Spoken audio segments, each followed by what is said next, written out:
Attention! We only listen to Three Wise Radio. It was so weird though, because you know how we talked about like going in, like GameStop really isn't a thing anymore because Amazon's kind of dominated the market with that, and you get it for cheaper. Mm-hmm. It was, you know how if like you end things kind of poorly, or like you've been seeing somebody, you've gone on like a couple of dates and you've kind of like waned away from it, and you don't really see that person anymore, but then you randomly run into each other and it's just kind of an awkward, hey, like, oh, how's it going? I haven't seen you in a while, been busy with Amazon. Like that's what happened at GameStop. Like I walked in, I was like, I used to come here a lot, I don't come here anymore. Do you want it? So basically what happened is we'll have a Xbox. I traded in for the One S because they had like a deal. It's the only reason I went there. They had a deal and I traded in some games and stuff. So essentially I got the Xbox upgrade for the 4K player for $100. So we'll have a 4K player in our apartment. Hooray! So we can watch Batman, Superman. But it kept happening where it felt like an awkward breakup. It's like, oh, so did you want to like buy any games for it? I was like, nah. No. I got some games at home. It's like, that's a lie. But then he was also, okay, cool. Oh, and I noticed your power-up rewards card ends in 7 days. Did you want to re-up that right now? It's only $10. Like, nah, I'm going to hold off. It's like, all right, you sure? It's only $10. Yeah, I'm sure. All right, cool.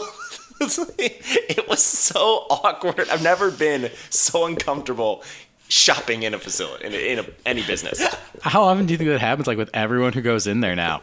A decent amount, probably. I think there's some like GameStop loyalists that still like the company because it's fun to interact, but I think it's a decent amount. Damn. It was just so bizarre. Damn. But I got the thing, so it'll be out on the 23rd. There you go. I wanted to share that with you guys because it was so awkward. The guy was super nice, which made it worse. More awkward stuff to come, like a review of Sausage Party, what's the best Seth Rogen film, and a review of Wizard World, all on this cast. Welcome to Three Wise Radio, podcast where we talk about movies, video games, comic book, TV, technology, the internet, and pretty much everything else media related. I'm Joe Greller, one of the Three Wise guys. Joining me are the other two wise guys, Garret Welker and Sam Pixley. Why are you guys laughing? Sounded like it took you a second to get that Joe part out. I'm so tired. Yes. And good to be here, Joe. And I guess side note, do you know why I paused? Nope. Because I had to fight off saying Joey J. It's a cool nickname. It is a cool nickname. I mean, your last name starts with a G. Okay, you know why, and there's a backstory to that. I know why. Yeah. No, I know. I'm just saying. Like, he's giving me shit, but he knows why. Don't act like I don't know what my last name starts with. You almost forgot your name for a second. True. So. Anyway, it's evening. Lights are on. Kind of cold outside. I'm going to do this until like fall, it feels great. And I love it. I need it. Football. It was a little too cold for me this morning. No, it was awesome. Perfect.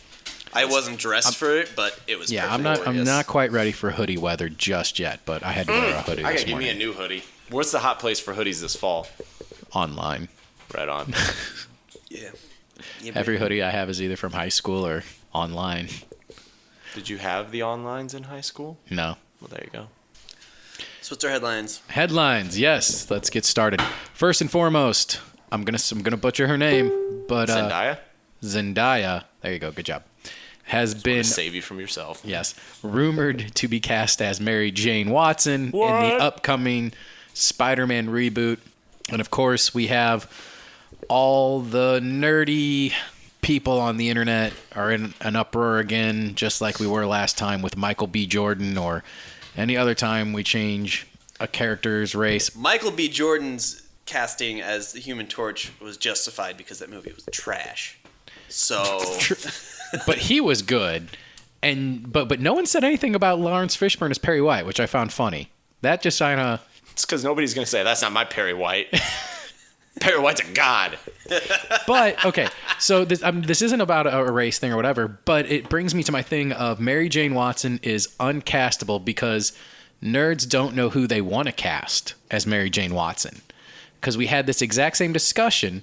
not on a podcast, but off air with each other just about, when originally Shailene Woodley was going to be Mary Jane Watson in Amazing Spider-Man 2. Jesus. And her stuff got cut out. I said she was fine. Now, I didn't know her acting abilities at the time, but I said the way she looked was fine for Mary Jane Watson. I remember Sam was saying no, that she wasn't pretty enough for Mary Jane Watson. Not pretty enough. I guess help me again? Zendaya? Is Zendaya That might pretty be enough wrong. to be Mary Jane Watson? Yeah, I she's don't a know. lovely young lady. From what I know, all she's done is Disney Channel stuff. And correct? she's a singer. She's a singer. And she's a singer. Okay. She's the joke. If you remember one of our old podcasts, I mistook her for being cast in Power Rangers, and I was like, "Oh, is she on an Acne commercial?" I'm like, "Yeah." Yes, yeah. She's one of those people that's like, big pop singer Zendaya. Who? Loves proactive. Mm-hmm. Honestly, if I had to choose someone right now to play MJ, Olivia Wilde. Way too old. Now. Right, but you said right now. If I had to choose somebody right now. I thought I was saying if I had to pick someone off the top of my head. Okay, but yeah, I could see her doing to a Tobey Maguire type. Tobey Maguire doesn't deserve that. I'm just saying. You do. I'm going with the age group here. You're not wrong. Could see a Tobey Maguire Spider-Man. I think you're right, no. though. It does transcend kind of a race thing. It's not a big issue. I think James Gunn actually summed it up best when he talked about it, and he was like, I think this is also what kind of hits the nail on the head. He's like, if any character's biggest attribute is the color of their skin, they're not a good character. And I would say Mary Jane Watson's not a good character. She's a hottie. That's her character. Yeah. You can She was say, written as an airhead for a long time. You can say in they comics. flesh it out now, and she's a businesswoman, and she's yada yada yada. She owns her own nightclub because she's not a model anymore, but No, she still she could doesn't. because she's beautiful, and aging isn't beauty. Yada yada yada. She is a hottie. That is her classification. Yeah. So it doesn't matter. She's a horrible character. She was the blonde bimbo, but she had red hair. That's what it was. Yeah. I mean, I love Peter and Mary Jane, but let's not pretend that she's something she's not. And she is the trickiest character to argue about. That's why I'm perfectly fine just about with whoever they cast, because I thought Kirsten Dunst was not a good Mary Jane Watson. I've said on the cast before, I'll say it again. I will agree. Yeah. And so ever since that was the first live action incarnation of Mary Jane Watson, I was like, cast then whoever you want, because you're never going to get this character right. And actually, the more you sit there and defend your argument against why people aren't good casting, it usually comes down to looks. Arguing who should play Mary Jane Watson makes you sound like the most shallowest nerd on the face of the planet, because all it is she's not pretty enough, and it's like, oh, bro, how much neck beard are you growing in your basement? Fair point. I think the looks of the if Mary Jane has any definable attribute besides being attractive, it's that she's able to do that aloof and a little condescending, but also approachable. Yeah. So that's difficult for a young actress to play that hasn't fully fleshed out her acting ability, instead of just coming off as the hot girl in high school leaning against a locker. Well, which kind of Mary Jane do they do? She's in high school, so I'm assuming they're going to go more Ultimate Universe, where she's also more of the Gwen character too. She's brainy as well. I'm sure she will be, because we can't just have her be hot. Which is great, because then I want to see the Gwen Stacy Ultimate version, because she's just a badass punk teen who kind of... They won't do that. They'll do she's super bright, but she's very attractive. Because, sure, you got to try and make a character into something they're not. Harley Quinn. So, I think we're okay with this. I don't know if you, Garrett, really... Who cares? I mean, I'm okay with it. I know. I'm okay with the casting. I just don't know anything really about the depth of her acting ability, and that's where I would be like, I don't know. Did you make the right choice with If this? she's good enough for Wizards of Waverly Place. That wasn't her. Oh, I That don't was know. Selena. I was just naming a show. I know that it was Okay. on that. That was Selena, right? Yeah. Yeah. I hope her name is Zendaya. I watched that one, I think, once or twice. That and Phil the Future, I think, were the two ones I watched once in a while. Yeah. Marvel director responds to Zendaya controversy. Oh my gosh. All right, well, Sam, what else is out there in the world this week? So Vin Diesel has apparently announced for Marvel that the Guardians of the Galaxy will be in Avengers Infinity War. He's kind of tweeting out that he's very Vin excited. Diesel announced So it. basically, I don't care about that. What I care about is Vin Diesel a huge douchebag? Is he? Because That's what it seems like it's going. I think now that he's getting bigger and bigger, it's okay, remember, Vin Diesel was too big for his own sequels on both Fast and Furious and Triple X. Yeah. Now he's like, oh, people love these things. AK, these are the only things people want to see me in. That's just alone. When did you get here? Well, you ever heard them two talk in a room? No, because I can't. Translators. And There even was a The big Rock. thing in Fast and the Furious. Yeah, The Rock had that mystery Instagram calling out some member of the cast a candy ass and saying that they're basically like a prima donna and aren't man enough to do whatever. And a lot of people said it was Vin Diesel who he was calling out. And then first and foremost, when he eventually had his rap, be like, that's a wrap, guys. We're done with Fast 8. Thanks, Scott Eastwood. Thank you, Tyrese. Thank you, cast and crew. No mention of Vin Diesel. Well, apparently, and this is also something that I've been listening to, and again, we're just talking about gossip, which is the worst, but... You know what? It's about time this show has devolved into just gossip talk. But what I like... Apparently, they were saying that it was Dwayne that was showing up late and not coming on to set at the right times and all that jazz. It was like, that doesn't sound like him at all, based on his work ethic. I mean, the guy's got his own early morning wake-up clock app. It sounds like he's pretty good at waking up in the morning. But apparently, it's Vin that was showing up late and kind of being a big shot. And apparently, when he wrapped his casting, he shouted out to everybody, the boss has left the building. Oh. He's an executive producer, so he is kind of the boss, but I'm just worried he's a douche. Vin Diesel? Yeah. Oh, yeah. But not like a Nick Kroll douche, which is the character that he'll be playing in Sausage I think Party. he got humble there for a little bit, right before Fast and Furious restarted, where he's like, darn it, I can't even make a Pacifier 2 right now. Yeah. So let's make a Fast and Furious 4, a movie series where I haven't been basically in the previous 2 installments. They want to see me again. Let's make that. Yeah. But all this took off again, and now he got a little traction with Last Witch Hunter, and he's Groot and everything else. So now he can basically kind of quote unquote do whatever he wants to do, and he's back to being Mr. like, I'm too big for my britches. Yeah, that sounds exactly what it's like. Well, here's hoping that gets turned around. Because if I have to pick sides, it's The Rock. Not even close. I love Vin. I mean, I actually saw Last Witch Hunter. We all did. So that shows our loyalties. Don't make me play the first episode again where you ask, can Last Witch Hunter be our first movie review? And it was. Can anybody name his character in that movie? No. Witch Hunter. Witch Hunter. Playing across from red-haired girl. Featuring Michael Caine as boy. As the boy, yes. Anyway, yeah, that's all I got. That's all you have for headlines? Oh, and what's his name was confirmed for Ant-Man and the Wasp? Michael Cena. Michael Oh, Pena. okay. No, Michael Pena. Yeah. Okay, that's good. He needs to be back. That needs to be a comedy again. Shocker was confirmed for... Apparently, due to a leak. I hope that's true because I like that character. Yeah, let's talk about that. Shocker was confirmed For Spider-Man. for Spider-Man. That's great. Yeah.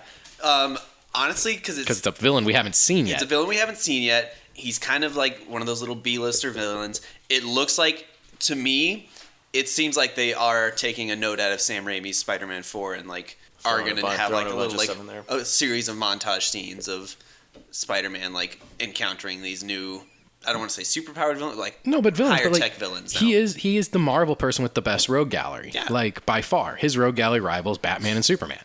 I mean, those are the I would three. just say I don't know Superman villains. You know Superman villains. If I had to quiz you right now, you would know Superman villains. Okay. Apparently, his character, his actor was portrayed too. It's Bokeem Woodbine. I don't know if you guys know who he is. That's who's going to play He was in Shocker? Riddick. He was in Devil, Total Recall. This guy. Yeah. And I've I seen think him. That's fine. Yeah. Yeah. I mean, he's a turd of a character anyway. I think I told you this off air, Garrett. Related, but I want to tell. I don't know if I told Sam or not. Related Shocker note. Steven Tyler has apparently been flashing the Shocker to everyone at Disney World for the last 15 years, and On a video, and someone not on Tuesdays or anything like that. on Tuesdays, Wednesdays, Thursdays, Fridays, every day of the week. But no one realized this until 2 weeks ago, because there is a ride at MGM, and I've been on it, so I have apparently seen this, and it didn't register with me either. Where he's like, "Yeah, everyone, go enjoy the ride," or whatever. That's not a good Steven Tyler at all, because he's not British.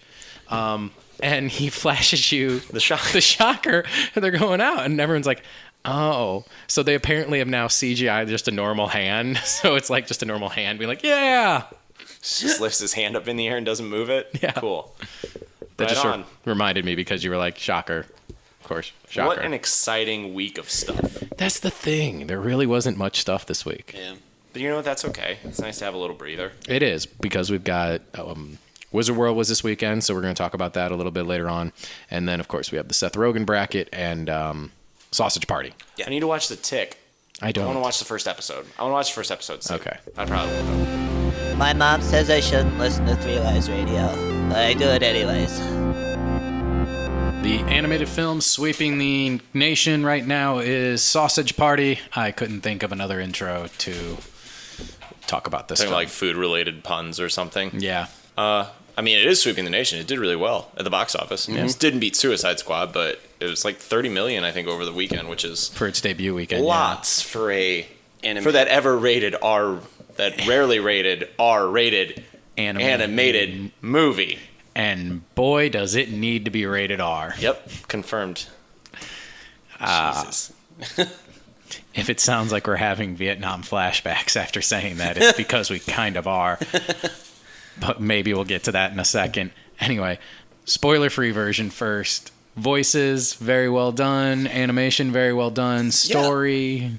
Yeah. The animation was good. I mean, yeah, I didn't really have any complaints about the animation. It was just it was just there. Yeah. I wouldn't write home about the animation, but it didn't detract and it didn't add. There wasn't a point where like, oh man, they really were innovative with the way they made that orange look. No, but I think it is important to be like, it does look like a Pixar type movie. like a or little DreamWorks. lower quality, but yeah.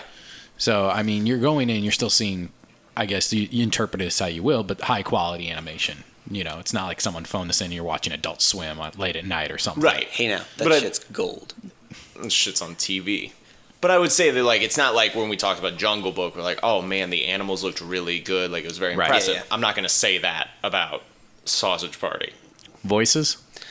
Good. I think it was pleasantly surprising, like pleasantly surprised to find out who voiced some of the, not most of the characters you knew who they were, but some of them at the end you're like, oh no way, get out of town. Good job, person, being an actor. Yeah, there was.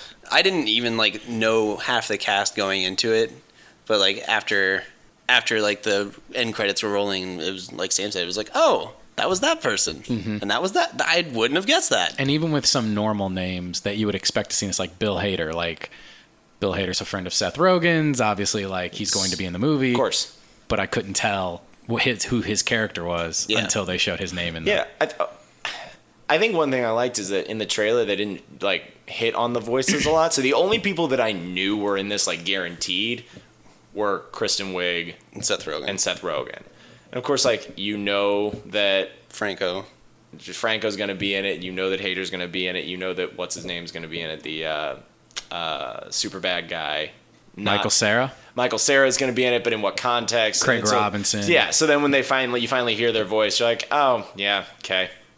I should have seen that coming. Should have known that was going to happen. But it was still kind of nice to see him kind of like roll call. And I should say, I into it. liked Kristen Wiig's voice for the lead female of the movie because I think she's a good voice actress. And like, she did Lola Bunny on that Looney Tunes show when that was on, and she was really good at that. Really? You know what the one thing I didn't like about her? What? And it's her, Melissa McCarthy, like, oh, I'm big, look at me falling over, is when Kristen Wiig, when you don't know what to do, start singing like this. You're right. I'm doing things, repeating myself because I'm awkward. Like, that happened 17 times. About 2 or 3. But that's kind of a crutch of hers. Yeah, I'll give So you that. that part was frustrating. But beyond that, I thought it was all pretty good. Salma Hayek? Selma Hayek is the taco. Can't reveal any more about her character. No. Big plot point. And then, of course, we'll just say this last one. Oh my God, I'm blanking on his name. He's from the league. Nick Kroll is Nick the Kroll douche. as the douche. AKA Bobby Bottle Service, if you have seen any of his stand-up. Like I said, Nick Kroll is a guilty pleasure of mine because he is not good a lot of the time, but sometimes he's super awesome. He's great in the league. His stand-up is mediocre at best, but whenever he shows up in something or is just like a small player in something, he's fantastic, and I love his voice. And it worked really give you well for that. this, Particularly as the douche. which is an actual douche. So let's Yes. throw that out there. Oh yeah, he is playing a douche, Yes. but everybody is named after what they are, so he is the douche. True. Isn't that the name of his character, like his radio talk show host persona on Parks and Rec? Yes. Yeah, the dude. Yeah, it is. Oh, I just now got that. Yeah. Isn't it Dirty Ira and the douche? Yeah. Awesome. Yeah. So plot. They think that humans are gods, and But the plot was good because you know what I was worried about No. is in the trailer they show you the scene of the lady bringing them home and then the massacre happening. I was scared that that is what the movie was going to be. It's like them being trying to taken home and trying to survive. Yes. Me too. Pleasantly surprised. And the fact that is only actually, and this is not a spoiler, it's actually, in my opinion, like a fifth of the movie. oh, if that. If It's that. one of the 3 plot lines I think that yeah. kind of go through it. but it's minimal when in the big scope of the entire film. Yep. Sam, you said it probably ran a little bit too long for your taste. Yeah. What was it, like an hour and a half? Yeah. I think this is just a thing that should have been 15 minutes shorter. It's in kind of a limbo because a lot of it got a little excessive for me throughout. But you can't cut a movie that short because paying $15 to see an hour-long movie is not acceptable.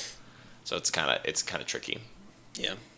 I thought it was a little too long. So you would agree with other critics who have said it's like a South Park joke that goes on a little too long? Well, that's if we're going to start digging into real things about it. That's one of my issues with it is that if you think about it, everything they've done, South Park has done, but better.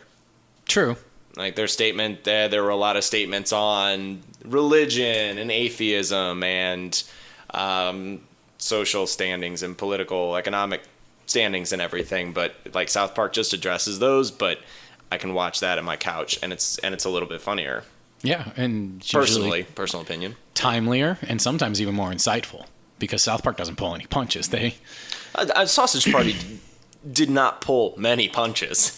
No, but they will poke fun at the exact person that is bringing up this topic. South Park will, to where Sausage Party True. has to more Kinda broad, skirt it. yeah, more broad strokes, more make fun of things, and Yeah. and in all honesty, there's bath salts in the movie, and it kind of plays a part in it.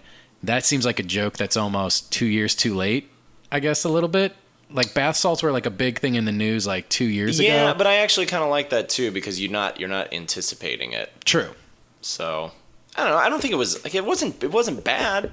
I just think that I can't claim that they were innovative in any way. Like No. it was a raunchy comedy with fruit and foods and stuff, and you're like, yeah, that's new, but like a lot of the jokes that they did and a lot of stuff that's happened in it is already been done.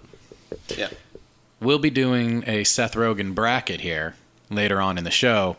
Is Sausage Party in Sausage bracket? Party is in the bracket. Okay. Genre de Rogen is what it is called because it is the Rogen genre. Yeah. It's really fancy. It's got one of those little marks Oh. after de. I'll show you a picture. It's cool. Alright. Used a free bracket maker to make it. I'm intrigued. There you go. Perfect. All right. So, real quick, we'll do some spoilers. Guys, I'll even just tell you, pop over to the next 3 minutes if you want to, because in 3 minutes, we won't be talking about this anymore. Yeah.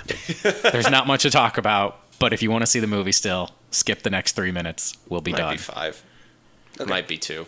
So, first off, which one do you want to take? We have the good, the bad, and the ugly in my Save personal the ugly opinion. for the end because it was in fact the end. Okay, the good, Edward Norton, surprising as The Ed Bagel. Begley Jr., whatever that was. The Jewish guy. Yeah, Jewish who bagel. you don't hear his voice at all when he's doing it. No, not at all. He's acting. Again, we're always so surprised when an actor doesn't sound like themselves. It's like that is the entire point of your voice acting for the most part. Yeah.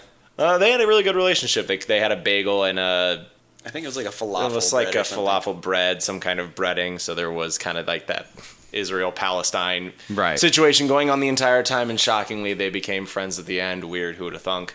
But they had a good relationship. I thought they covered that ground pretty well.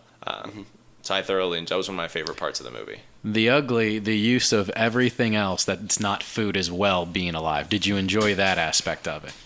Like there's the used condom, there's the toilet paper, there's Yeah. I think that, well, they also picked and chose what was alive, because like it was like only things that you could buy at a convenience store. Like lamps weren't alive and True. sofas weren't alive, but anything you could buy at like a Quick Mart would be alive.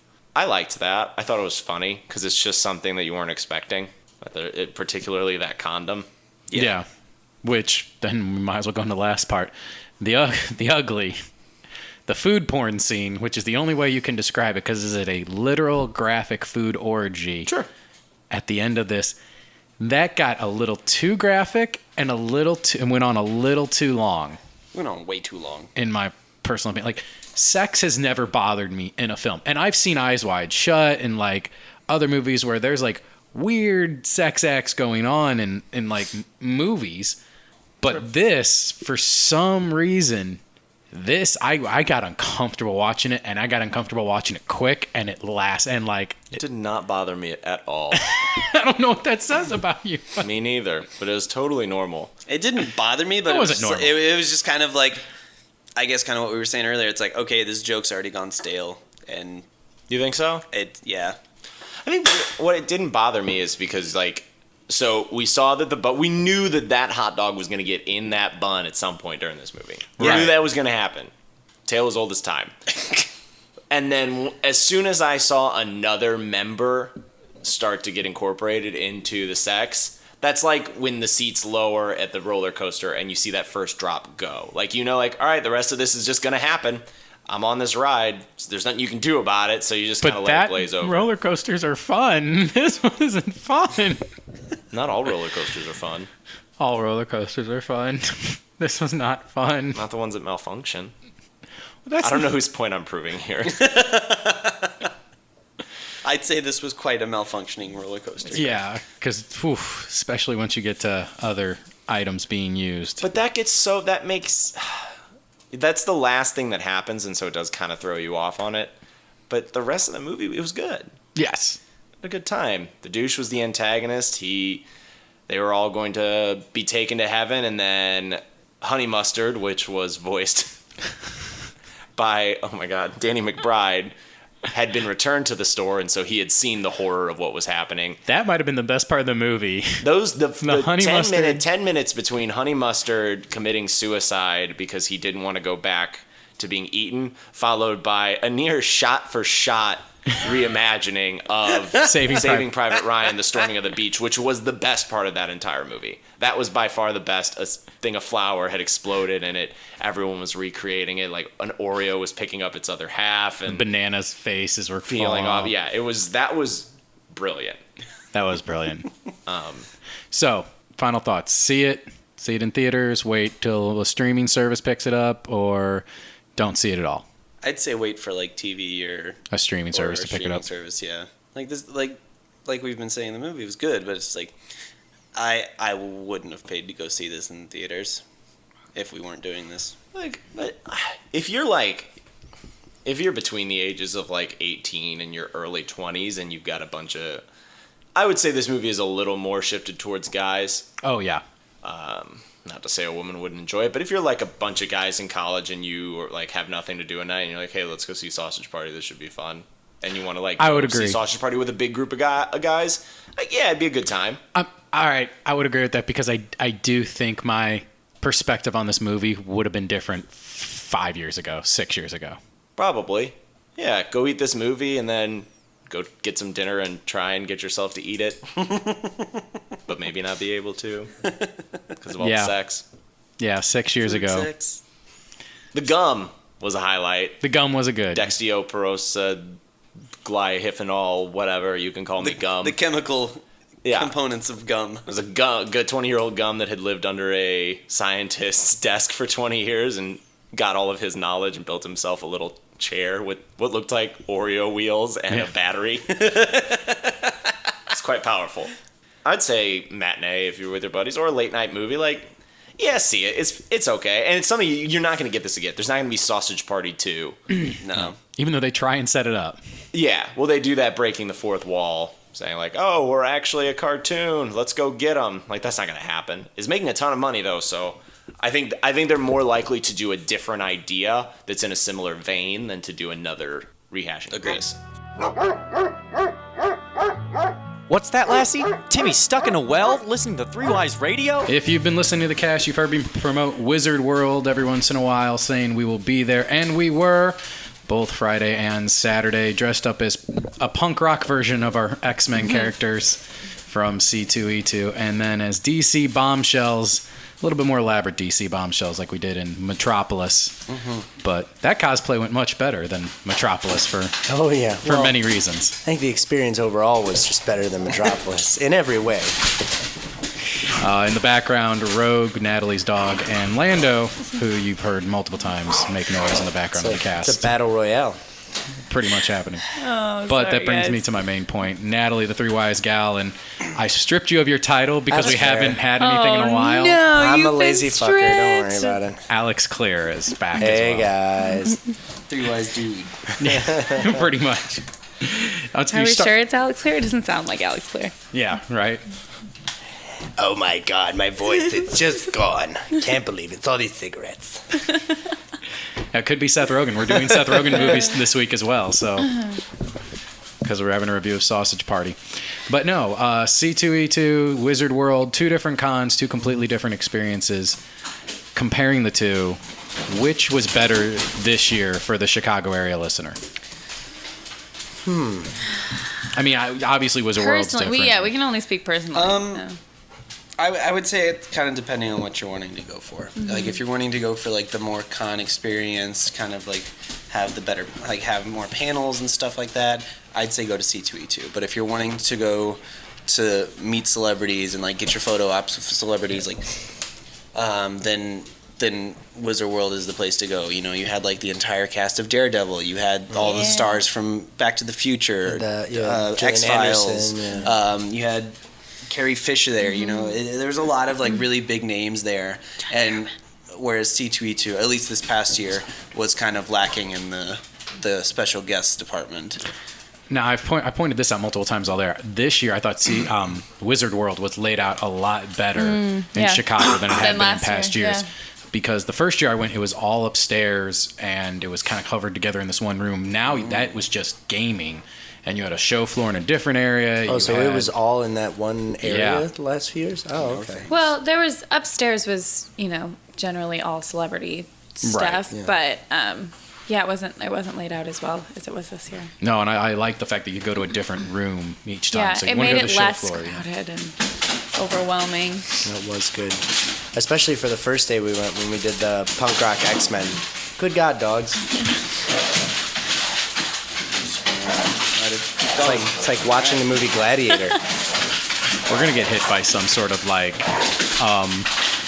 they're gonna be like, they fight dogs on this podcast. No, it's not illegal. We're not taking bets. It's Oh, okay. that's what makes it- illegal. I think. Shh, don't worry about it. So the other stuff is just cruelty. Should be illegal both ways. Okay. No, having it being spaced out was nice, especially for the first day we went when we did Punk Rock X-Men, because as I did a Punk Rock Magneto, I had my skateboard with me. It actually gave me room to ride my board around from time to time, which was lots of fun. Oh, you don't have to tell me about riding around. That wheelchair was very Oh comfortable. yeah, you were. I was you were the only riding one dirty. without wheels. Yes. So the layout was better, the celebrities were better, but we didn't buy as much stuff at this one That's than we. what I was going to say. Anything, yeah. So I think there were actually the same amount of booths, but it felt like at C2E2 there were more things. Like it was the same amount of booths, but there was more stuff to buy at C2E2. Also, I have the rosy lens thing from C2E2 of that was my first con, so I had a great fucking time. And, yeah. I think with the way that Wizard World was laid out, their C2E2 was able to, they were able to kind of like better direct the flow of traffic, if that makes sense. Like while yes, everything at Wizard World was all separated into like different rooms and stuff, like just the way the booths were laid out, and like I felt like it made a lot more sense with the way the direction was traveling and everything. But I also feel like something that was kind of going against it, like why we didn't spend so much money, is because the tickets were a bit more pricey. Yeah. Or at least for me, because I only got the 1-day pass. But like, I spent $60 on a pass. We were only there for like 2.5, 3 hours, and I also just didn't have a lot of money to spend. And not only were the tickets more pricey, it's a lot worse when they give you a wristband as opposed to a lanyard. Yeah. To get you in and out. Like, the lanyards to me make sense. And I'm not even just talking about like how I bought a weekend pass and was originally going to try and split it with Sam. But just having that thing on when you're not at the con is a little annoying. Tiresome. Yeah. To have that on, especially if you get the weekend one. So if you're someone who's going all 4 days, you get that put on your wrist on Thursday and you can't take it off till Sunday night. Like, I mean, I that's suppose a it lot. depends on what kind of life you live. It's not like we're all runway models and this is just this garish purple wristband, Preposterous. But it's still uncomfortable to say something about it, and they could fix that as well. It ruined the line of my costume, Joe. Which one? Both of them. Both of them. No, I think it actually went with the Magneto one, just because it was purple. There you go. It was actually blue. Well, Joe, what color was it? You're asking the wrong man. So we were originally going to do what it's like going to con in a group as opposed to going with someone by themselves. But Sam didn't go whatsoever. So I can ask Sam, what's it like not going to a con? I didn't spend any money. It was awesome. Oh, there you go. If I had gone, I would have spent money. A frugal attendee. Good for you, Sam. So now, having been to both C2E2 and Wizard World, and having been to multiple ones, which one are you looking forward to next year? Why? Or is it just go to both? They're two different animals. Like, help someone out when they're trying to make a decision. Yeah, I'd say go to both. I enjoy both of them in very different ways. But all right, if you had to pick one, because obviously, like we enjoyed both of them. But if you had to pick one, if I had to pick one, I would say C2E2. Yeah. I feel like C2E2. I don't know. It felt like it was more about the merchandise at C2E2 and more about the celebrities at Wizard World. I would agree with that 100%. Yeah. That one, especially if you're going for like autographs and photo ops. Right. Wizard World was So, way better. like I said, in very different ways, I enjoyed them. Wizard World is... Yeah. Wizard World's all over the country. If you're in Chicago, go to C2E2. Yeah. Chicago. That's right. I didn't think about that, yeah. That's true. So check out your local Wizard World, I guess, as well, is what we're saying. okay, I guess Wizard World's up in the books for you just because you became best friends with Rosario Dawson. I did. No, that's not. We saw her. We quasi met. She told us she Rosario liked our Dawson. costumes. That was pretty much it. It was great. She's beautiful. She's gorgeous. She's a babe. She's so beautiful. We're now all in love with her. Yeah, I mean, we were before, but Rosario, she's I know even you're listening. more beautiful. We love you. More beautiful in person. I think Sam might have actually kind of keyed me into it, but I think the reason why I would prefer C2E2 over Wizard World is not only that it's like localized, but like I don't know. I felt like with Wizard World, it was just going to a generic con. I felt like there wasn't like a huge sense of like the cosplay community and the nerd community that you kind of see at C2E2, and like that was kind of something I was looking for, but it didn't really jump out to me. Did that have anything to do with the fact that when we went to C2E2 and we dressed as X-Men for the big day, we couldn't move 20 feet without getting 50 people taking our picture, and this time we only got stopped like 10 times. No, I mean like that. I felt like people were at Wizard World were just like, I'm here for guests, I'm here for merch, and then I'm leaving. Like you didn't get really people like even asking you about the costumes that you made. Like it was just like, oh, that's a cool costume. Yeah, or can I take a picture? Oh, thanks. Like there was no discussion about it. It was just there was no, Trident like I said, one no community, no like discussion, no. I don't know. I felt like that was something I kind of C2E2 is more about like coming together as a community. Wizard to be World nerdy. is Walmart and C2E2 is a mom and pop store. It's more personal. Sure. Well, there you have it. All right, you can hear Alex coming up on maybe on a podcast at some point if he starts writing again. I would like that very much. Hey, that's on you. Okay. And Natalie will be back in October at the very latest for our Inferno. Yeah. I had no say in this one. Well, you also. How'd that happen? I don't know. It's a mystery. forever. I missed the train, so. I missed the train. I missed the train. Yeah. I'm so sorry for missing the train. It was the best of the bunch. Yeah. At least. Believe that. I hear 1 1 1 1 5 5 5 5 4 4. Can I get a 3 3 3 3 Wise radio to the man in the blue coat? Very good looking. So because Seth Rogen is now basically a genre all to himself, one can say. Genre de Rogen, yeah. Genre de Rogen, sure. We thought we would do a bracket of... Sports. Basically. No. A bracket of Seth Rogen movies to figure out which one is the best Seth Rogen film out there. Sam, I don't even know which ones you picked. Right. You said you were going to tell us. You did not. I asked you if you wanted to know, and you both said nope. And I said I would like to know what titles that we're doing, not what the pairings are. But, oh well. I blocked your text. Yeah, no, I just thought that maybe that would spoil it a little bit for you guys. That's fine, it's fine. Go first. So basically what I did is I took a look in. So Seth Rogen, you just know a Seth Rogen movie when you see it. Like, I think he did work on Step Brothers, but that's not a Seth Rogen style movie. He did work on Paul, but that's not a Rogen movie. Fanboys. He did work on that. Yeah, he did work on that. That's not a Rogen movie. But is 40-Year-Old Virgin a Rogen movie? Yes. Okay. Yes, and that's on there. So I wanted to break it up, and I wanted to see, because I wanted to do seating, because seating's cool. So I wanted to break it up by how much screen time he is actually in the movies. Okay. So the more he's in it, the higher the seed. However, it was too hard for me to figure that out. So I broke it up by how big his face is on the movie poster. Can you guess the number one seed? Knocked Up. Yep, there it It is. is His just- face. It's just his face. And so I bracketed it that way, including the lower seeds just do not have him on the poster. So wait, is the It's like first super matchup Knocked Up versus 40-Year-Old Virgin because that's just Carell's face? Nope, no Okay. sir.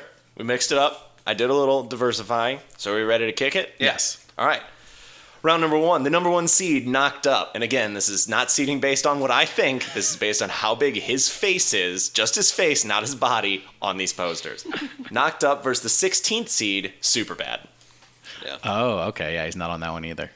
Honestly, I still have to say Knocked Up because while Superbad's a good movie, they're Okay, only... yeah, that's the thing. Are we doing this based purely on like how good Rogen is on it or how enjoyable of a movie it is?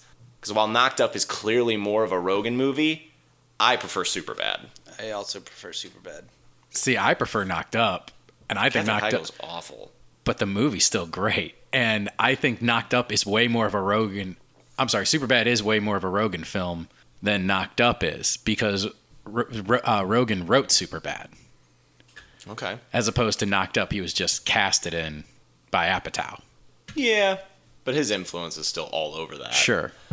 I just in Knocked Up, I hated almost every character that was in that. Like, I did not like Leslie Mann. I did not like Katherine Heigl. Paul Rudd was okay, but still not a good person. The only people that I liked, I think, and this thing, I didn't like Seth Rogen either. I only liked his roommates Jason Segel and... because they were just high the whole time and what's had his name? pink eye. Yeah. Oh, The thin guy who's in Tropic Thunder. as I well. wasn't thinking of him. Jay Jay- Bruchel. yeah. No, and also isn't there, what's his name? Not Nick Kroll. Nick, the guy that always plays the gay rollerblader that tries to sell oranges to people and give them handjobs on Reno 911. Yes, he's... Yeah. What's his name? I don't know, but... I'm glad that's his calling card. Do you know who I'm talking about? Oh, what's his name? All right, if you're Anywho. doing a bracket, you can't... Okay, yeah, you're right. So what? I mean, I think Superbad is the superior. I mean, it's 2-1, movie. then that's fine. I would Superbad say wins. Superbad. What an upset. Next up, we've got, with the 8th seed, Zach and Miri Make a Porno. Mm-hmm. Or Zach and Miri. And then number 9, Observe and Report. I'm going with Zach and Mary. Just Zach and Mary. so many reasons. One, it's one of the last great Kevin Smith films where he was like very much hardcore on View Askew stuff. Mm-hmm. And Rogen, we rewatched this not too long ago, and Rogen's moments where he's commenting on the gay relationship between Brandon Routh and Justin Long. That's one of the is greatest things in the year, in the decade, the century even. Yeah, it's great when he's just commenting on them fighting and talking about their love life. They're just like us. It's a beautiful thing. Anyone see Observe and Report? That's the thing. Like, I've seen very little of it, and from what I remember, it got bad reviews on the ending. Yeah. Like apparently the ending is really bad. Has anyone seen it? I saw it in theaters. Uh-huh. It's, you know how like Seth Rogen always plays like kind of a loser, but they're lovable, like he's lovable. Mm-hmm. Like, and there's also the adage like never go full retard. He was just a very unlikable guy in this movie that had no redeeming qualities. So the whole time, I didn't find any of it funny, and it was just kind of cringy and very unenjoyable. And I would never watch that movie again. If I would actively turn it off if I saw it, I would rather not have anything. So playing I to think listen to by that. default we have Zach and Mary. Zach and Mary. Yeah. Done. All right. So this is, neither of these are, or the guess are companies, 50-50. Okay, yes. And then Take This Waltz. Anyone seen Take This Waltz? I have not seen Take This Waltz. I've seen 50-50, and I remember, while I'm not going to say I don't like it, I kind of nothing that movie. Like, that movie is like a lot of Joseph Gordon-Levitt's filmography for me. It's kind of just, it exists. And I'm like, I don't hate it. I don't like it. But I know other people like it. So if I walk in a room and it's on, I won't tell them to turn it off.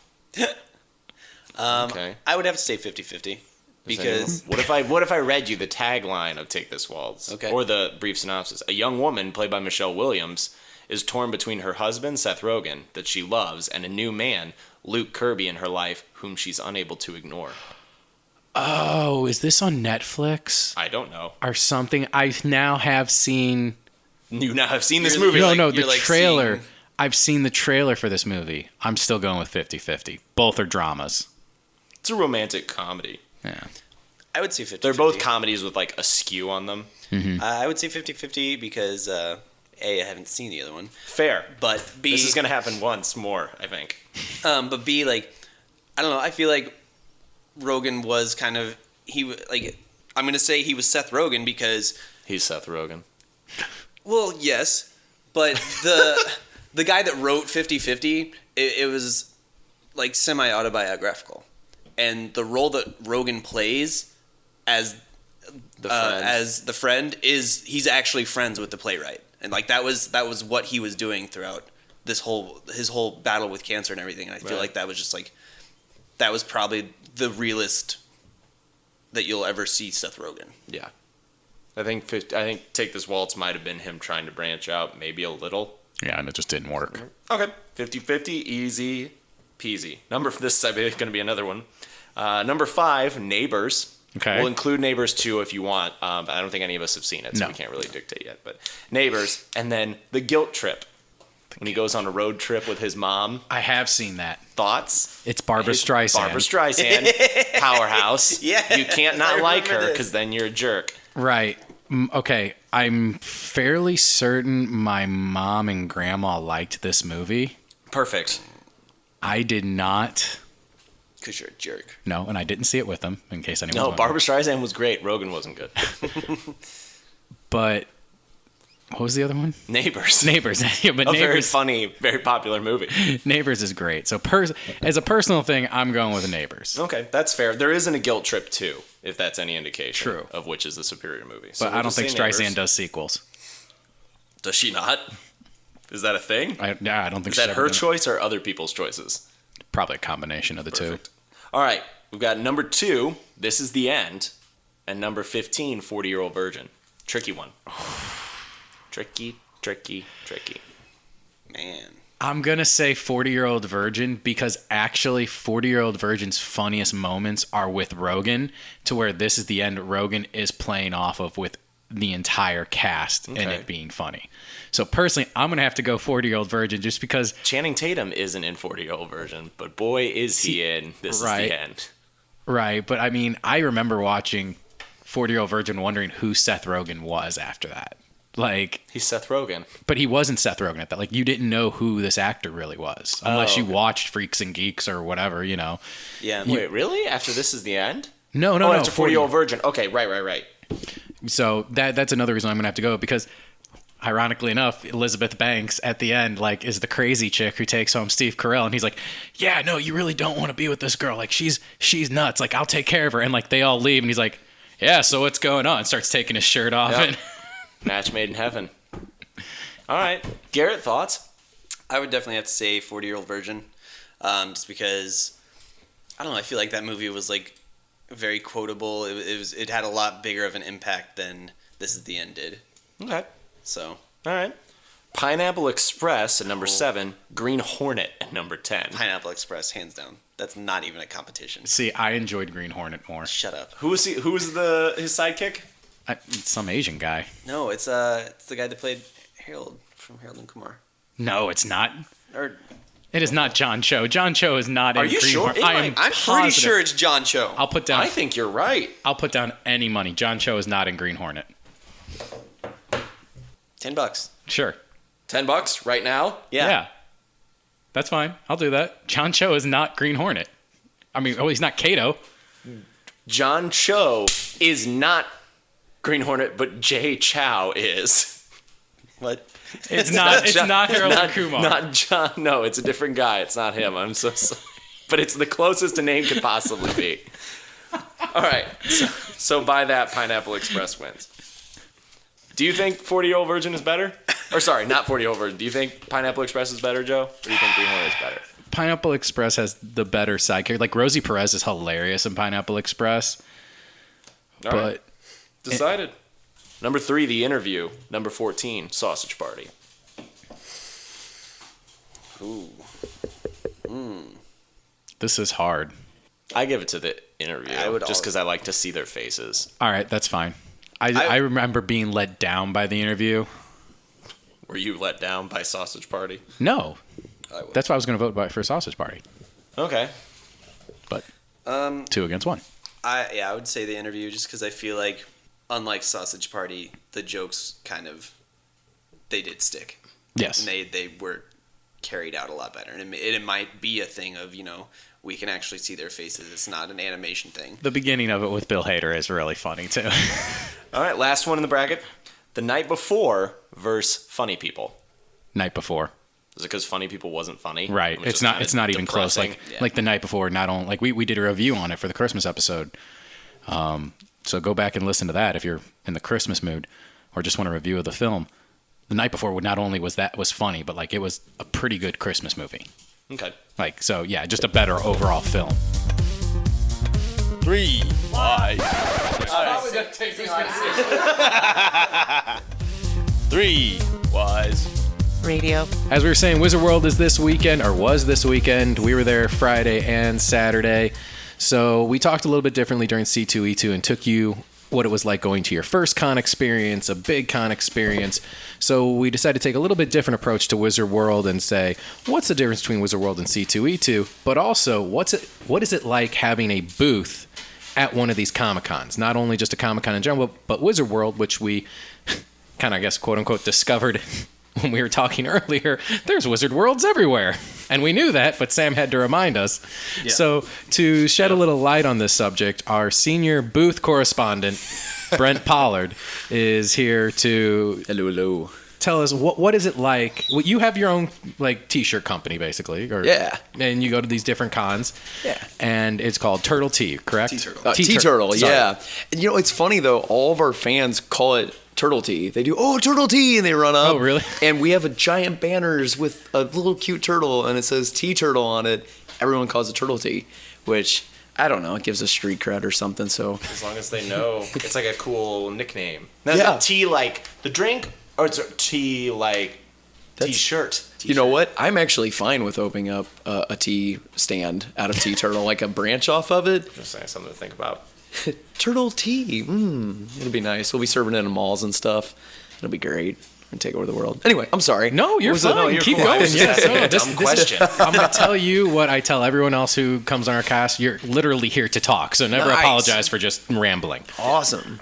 But first and foremost, what is it like being, I guess, a vendor at one of these Comic-Cons? I mean, most people go in there, they have the normal experience. They go in to shop. They're basically there to buy from you.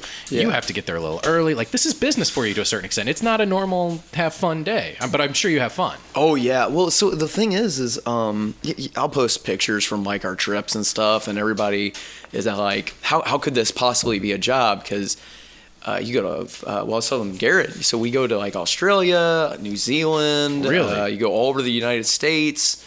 I mean, all over the world. And so it's an incredible experience. But what people don't see is you got to get up at 2, 3 in the morning, jump on a plane. And then when you get there, you have 14, 15 boxes with no way to get them to the vendor. So you got to find a way to get all your boxes there, unload them, and then you have to go into it knowing there's something going to go wrong, like 50 things. So, and that's what happens. Almost a guarantee. Oh, guaranteed something will go wrong. Security will think you're a guy sneaking in. I've had that happen. So I had security try to drag me out.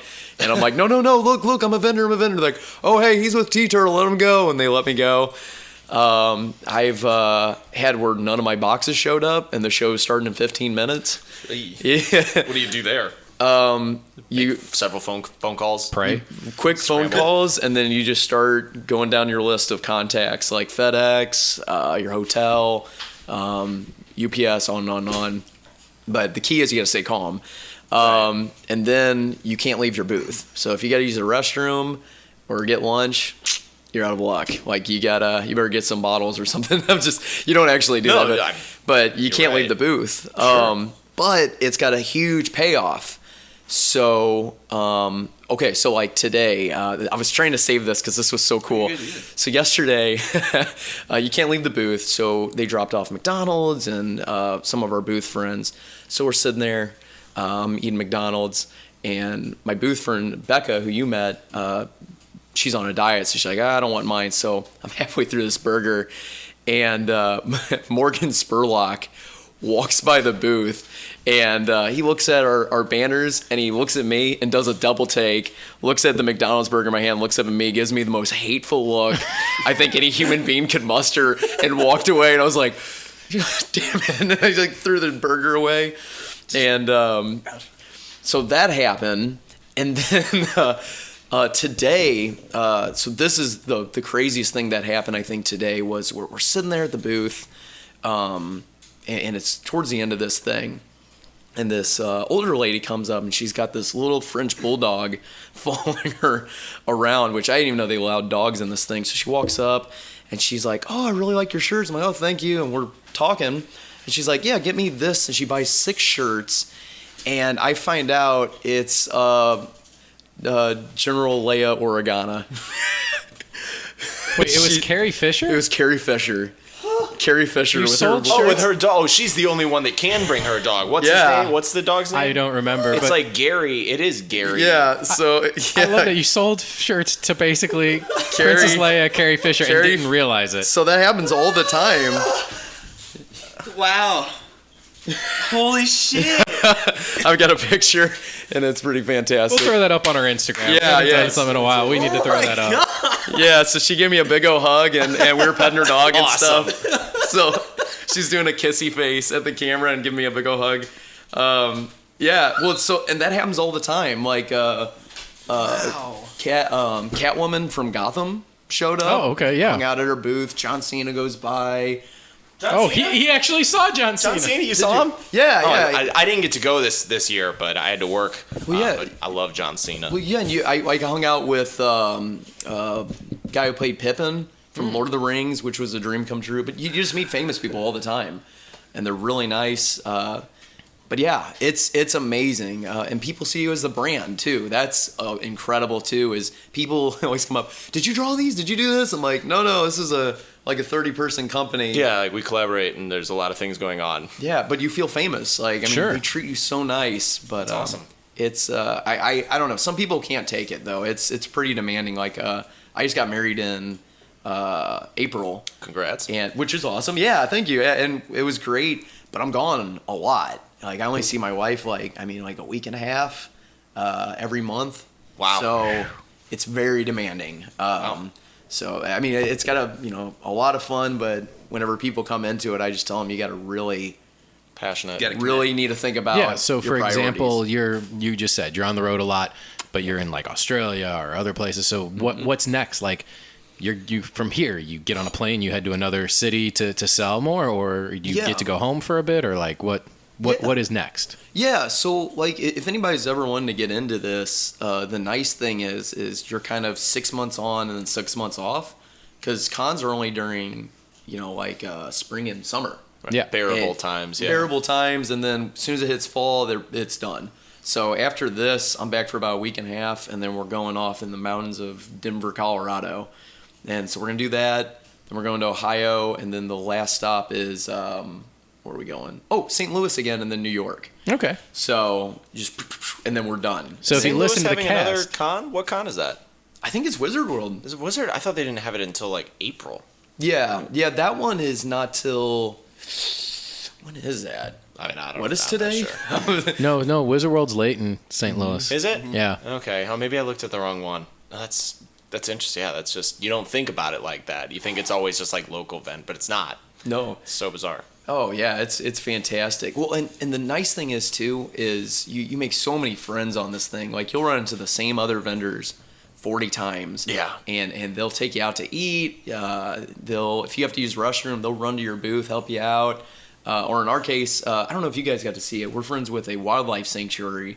We've met like 3 or 4 times. So we had this monkey Lucian that just hung out with us. So yeah, I had a monkey on my shoulders for like 3 days straight.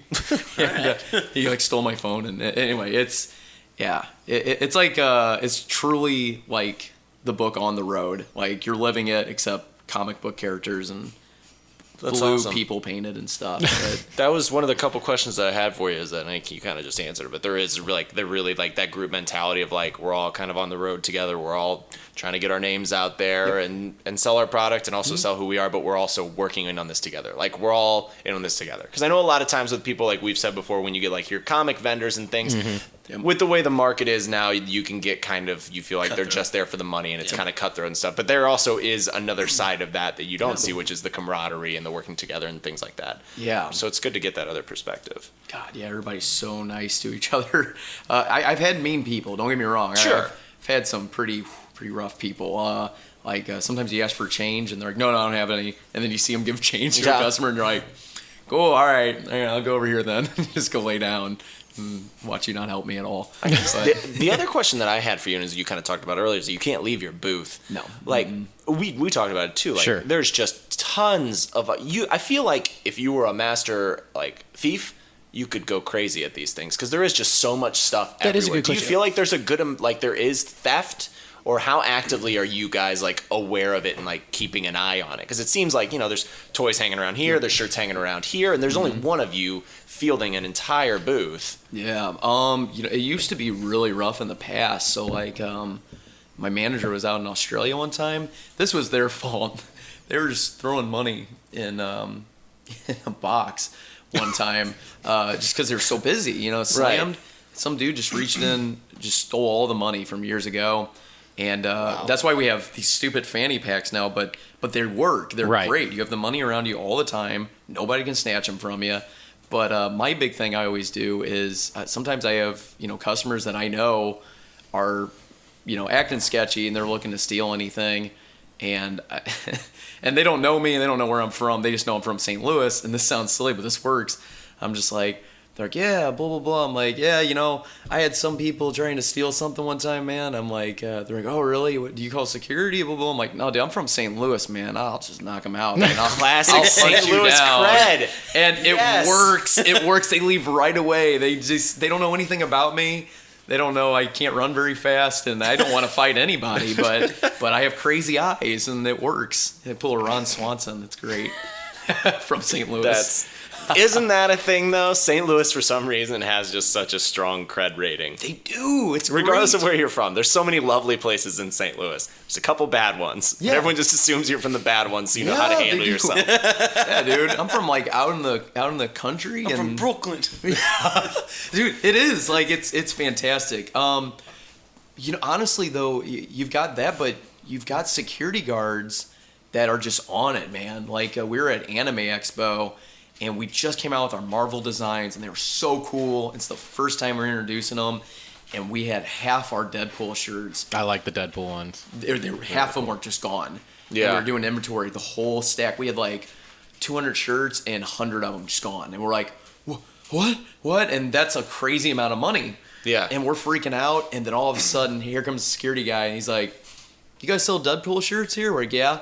boom, threw him down, and he just snabbed the guy and just chucked him out the door and took all of his stuff he stole and got it back for us. Dude, they don't mess around at these things. That's good to hear. Just being a person. I don't know. No, it's good to hear because you can see how easily it would be to take something. It's good to know that it's not as easy as you would think, because there is that network of people working together for the common goal, which is awesome. Yeah, I don't know how they did it. I think they've got cameras going all the time, but it's actually like surprisingly hard to steal stuff at these Comic Cons. Like there's just these, because I think they've got guys disguised too that walk around as vendors, but I don't know. Yeah, we haven't since years ago. We haven't really had too much trouble with theft. Like you can hardly steal anything at these things, but that's awesome. Yeah, dude, it's been dope. It's been a lot of fun, but. All right, so let's talk about your product here real quick before you go. Yep. What is your personal favorites of the T-shirts you sell? Oh my gosh. Okay, so, personal favorite. Man, the Marvel designs are incredible. So we've got these kind of cutesy ones, and they're like shorter, like little cutesy characters of them. But we came out with these more comic book driven ones that are a lot more graphic novel looking. That are really cool. We just teamed up with the WB right now. So we got a bunch of Supernatural that just came out. Yes. Nice. We've got Beetlejuice. What else did we come out with?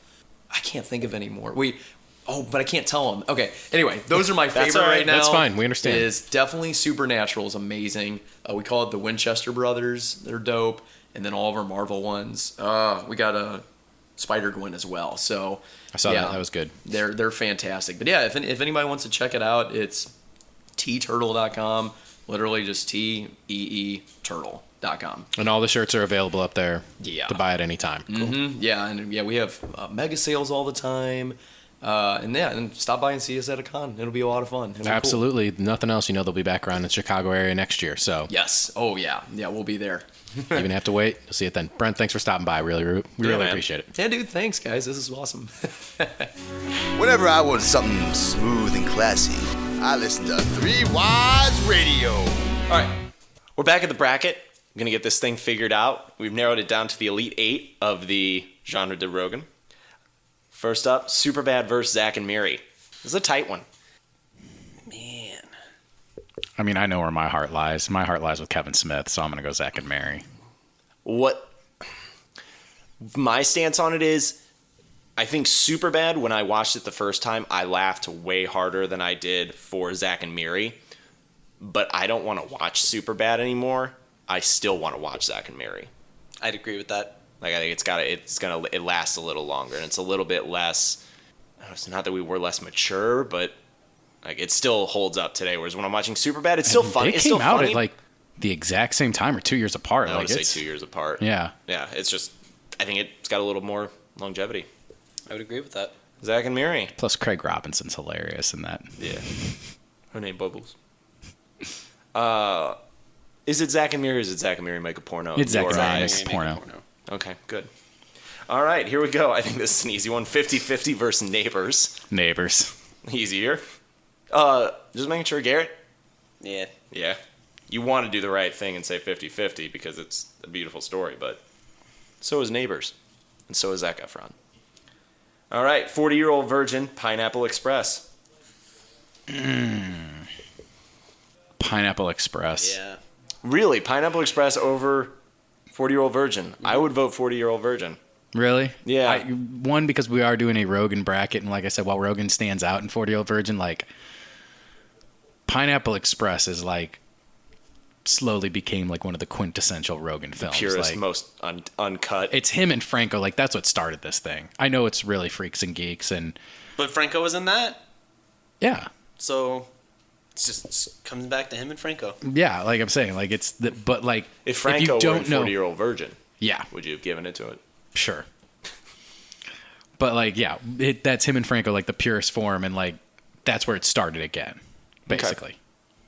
Okay. Yeah. All right, right on. All right, last one for this round: The Interview versus The Night Before.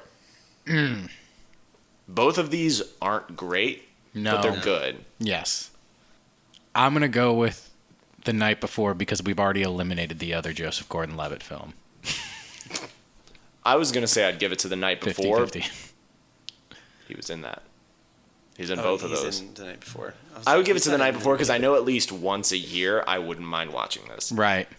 It's a decent. I could add it to my it's December catalog. And it goes back to what you said. Like when Christmas comes around again, I'm gonna want to watch The Night Before. Yeah. But I really have noticed. Like I've seen the interview and I really wanted to see it, but I have no desire to sit down really and watch that movie. Okay. Again. Yeah. All right, we've narrowed it down to 4, guys. Now's when it gets tough. All right. Let me mark these down. All right. First round of the final 4. Zack and Miri versus Neighbors. Who's got better side characters?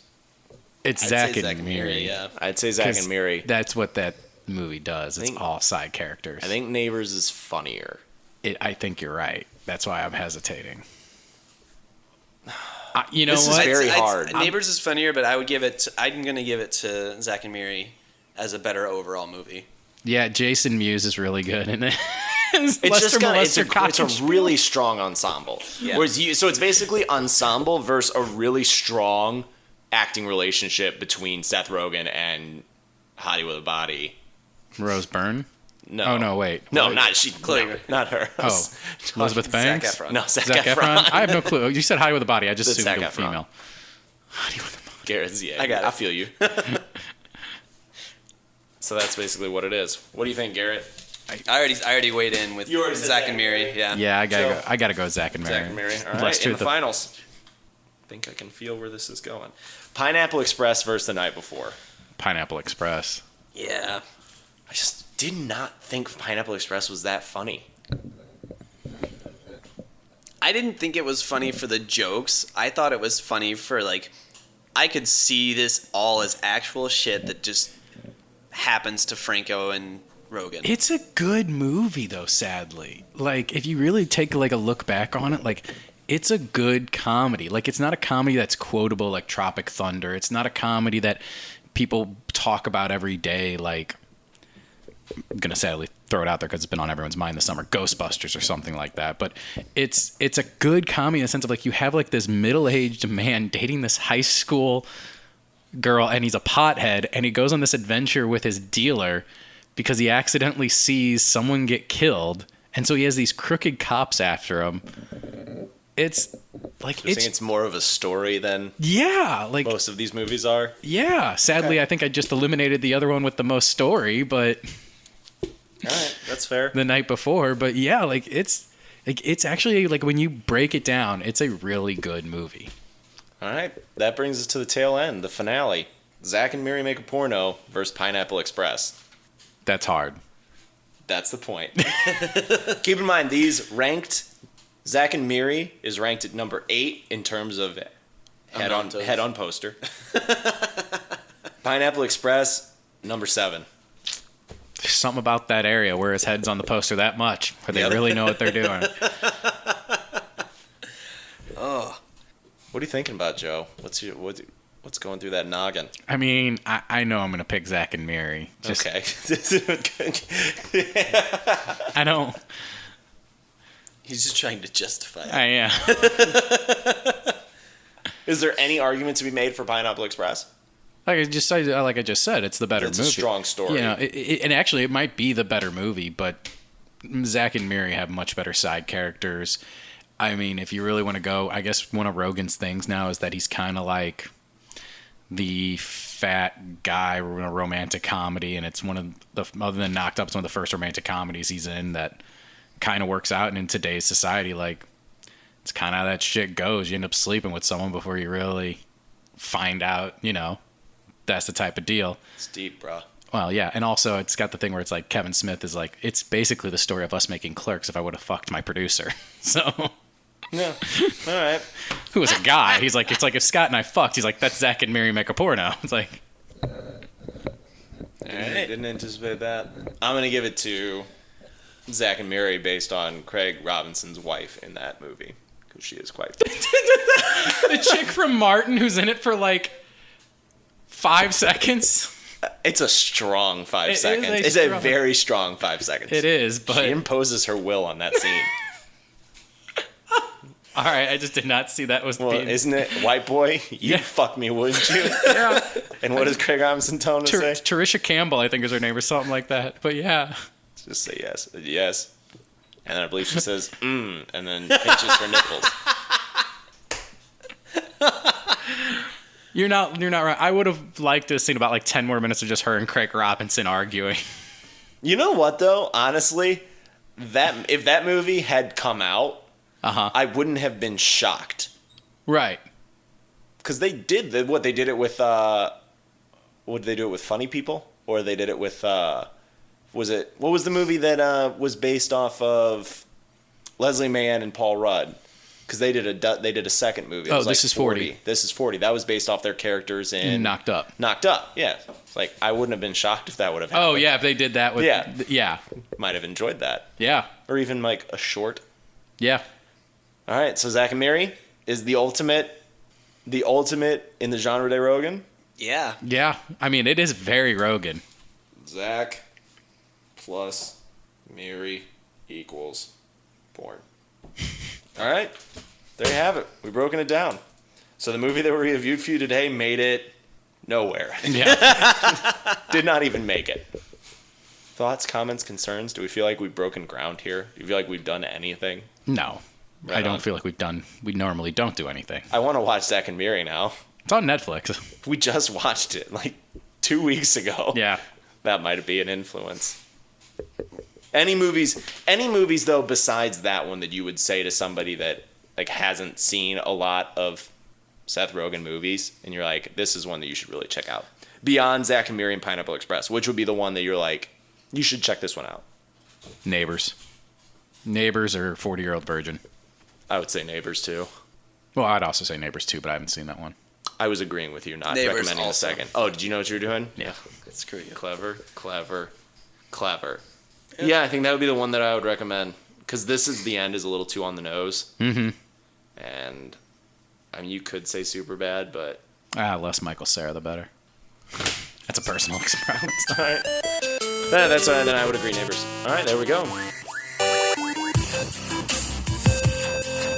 So as usual, we end every episode with what's piquing our interest, or we just say what's piquing our interest.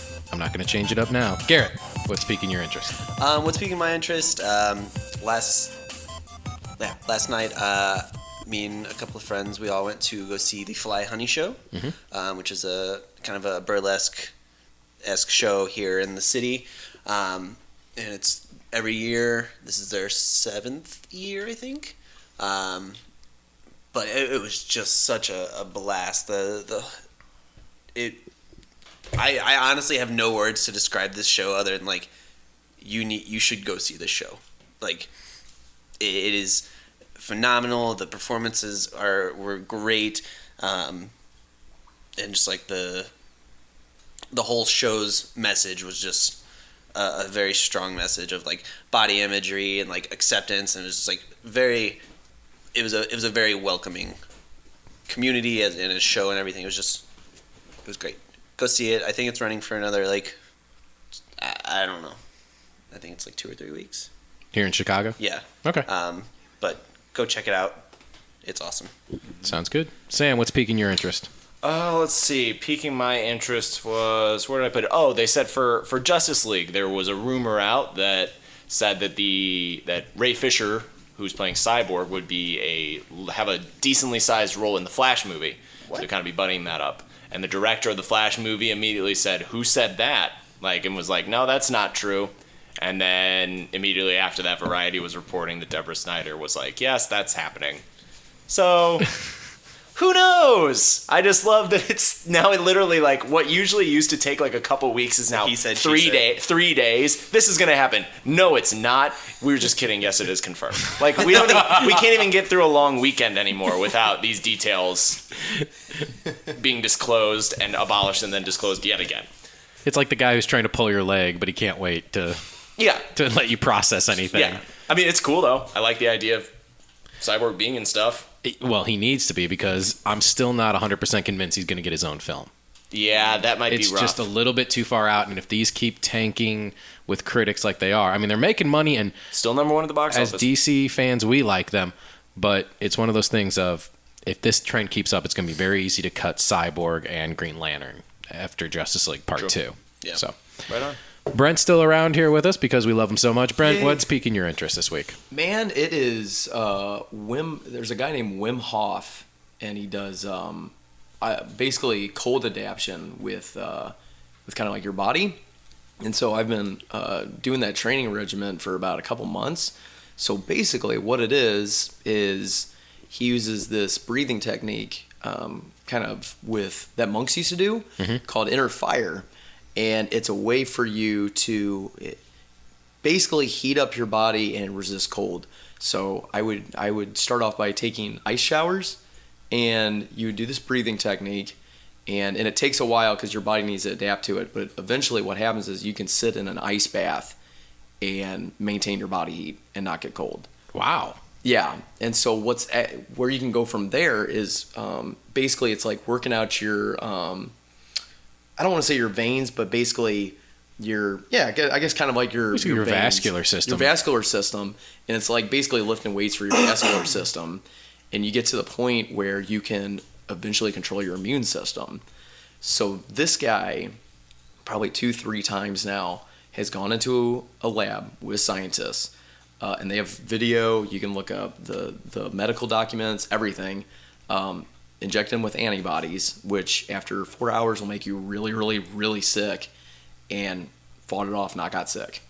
And he's like, I can teach this to people. So that is what's fascinating to me. And so far, I have been able to take 3 ice baths, haven't got cold, but the first time I did it with the ice shower was so mind-blowing. Did the breathing technique, I'd just been working on it for months. I'm like, all right, let's do this. I got in there, and I'm like, what? And it's just not cold at all. And Sure. I check the shower. You're good. You're solid. Was this something like Nuts. you paid to figure out, or is he just posting these things for free I mean, I online? got it pulled up right here. yeah, right, you Wim can. Hof is a Dutch daredevil, commonly nicknamed the Iceman. And Yep. yeah, he's got it on his website, and the method's there for you to Yep. use. And Yeah, I got his book. I Send that to me. followed I'll him. link it in the yeah, rundown. that's so bizarre. It's incredible when you actually do it yourself. Yeah, so my actual project for this winter is I'm gonna go out in just shorts and just sit down in some snow with just shorts on and do the breathing technique before and just sit out there for 5 minutes and just see if I can do it without getting cold. That is what every picture of this guy is him doing sitting either in frozen water, in shorts, or just in the middle of a I just Bank of need that to snow. survive in Chicago during Well, to show you how incredible this guy is, he climbed Everest, went to the peak in the spiked shoes, that you need for it, shorts, and that's it. That's all he wore, just shorts, spike things, climbed Everest. It's a good look. That's it. Yeah. That's a This good dude's look. like 60 something now. He's got a 6-pack, he's ripped, and he's incredible. So anyway, that's what's piquing my interest. That's my current project right now. My It's interest is amazing. also piqued. Yeah. That takes the trump card. It's Joe. I don't even want to know what you're interested in. I do. I want to hear what's That's fine. What No, are you 'cause- interested in, Joe? Well, no, it was already going to be sad. Now it's very sad. Perfect. You had the Whopperito this week. No, but we But should. you did. I did have the Whopperito this week, and actually, You are better- perfect, sir. better than the Whopper. Not gonna lie. There you go. It's better than the Whopper. No, what's piquing my interest is Batman: Return to the Cape Crusaders. That was going to be What? the other one. There's a new Batman animated film coming out where Adam West and Burt Ward are voicing Batman and Robin. And I think Julie Newmar is back as Catwoman as well, but they're going to have like the Joker. And it's the 66 Batman style, but Awesome. it's got majority of the 66 cast voicing the characters. They did like a minute-long teaser trailer for it. It's glorious. It's glorious, but you can't help but listen to Burt Ward and go, why is a 60-year-old man voicing Robin? Forcing this child. Yeah. My body is ready. I'm ready. It's just give it to me. It's great. And careful what you say here because it's going to turn into a segue. If you want to give it to us, there's many different ways you can do so as well. You can email us at 3wiseradio@gmail.com. Find us on Twitter at 3wiseradio /# 3wiseradio. Find us on Instagram at 3wiseradio. We promise we will start updating that again. Or you can look us up on Facebook at 3wise Media. Our sister podcast is Movie Versus. Make sure to check out them. They have new episodes every Thursday as well. Yeah, buddy. So, I think I hit everything that time. This was a good time. It was a good Having time. fun, man. Next time you're in Chicago, You're coming on. Yeah. Yes. Oh, You're for sure. in. You're on. Yes. Oh, that's awesome. I'm pumped. And we hope you are too. We'll see you next week. 3 Wise Radio! Or whatever. So. Wow, really? Me, I don't want my last name out there at all. Well, that's unfortunate. I want because them it's to been- find it themselves. It's been on every single episode. Oh, shit. Yes. Do you say our last names? All the time. Foiled again. Garrett Welker and Sam Pixley. Oh, you're right. Were you serious? Dude, I don't remember I was on the other cast. I don't even know the name of our podcast. You do say our last names. Just like me. I thought you were bullshitting. Because I'm always working so hard, making sure my headline knowledge and everything is where it needs to be. This is fantastic. Oh God. Yes. So if you want to ever write up a homework assignment for me of like things to learn, I know we record on Sundays, and I sit here. Which might change in a few weeks. Yeah. Wow. You guys have a Kingdom Hearts thing? Just have like Rising Thrones? Yeah. That'd be dope. Layers, or not layers, but Pillars. steps Columns. from Seinfeld. All right, here we go. Lando's gonna drink water in like 5 seconds. Yeah. What? Is he loud? Oh yeah. Oh, yeah. Yeah. No, he laps it up and then it picks up and. He's fine. We said the dog. We have Rogue and him playing in the you're background right. of the last segment, so. That's how Tim Ferriss's dog is. You hear him just like dragging a bowl around. He's like, and my dog's hungry, so I apologize to everyone. You hear shh. Yeah, just chaos. Yeah. It's awesome. I used to try and cut him out, but then the more I listen to other podcasts, like you hear their dogs, You so hear I this just. stuff. Yep, and there it is. He gave you guys a sheepish look too. He knew. He knows. He knows. That's awesome. All right, we're ready to do this thing? Yep. 3 Wise Radio is a production of 3 Wise Media. For more information, check us out on Facebook.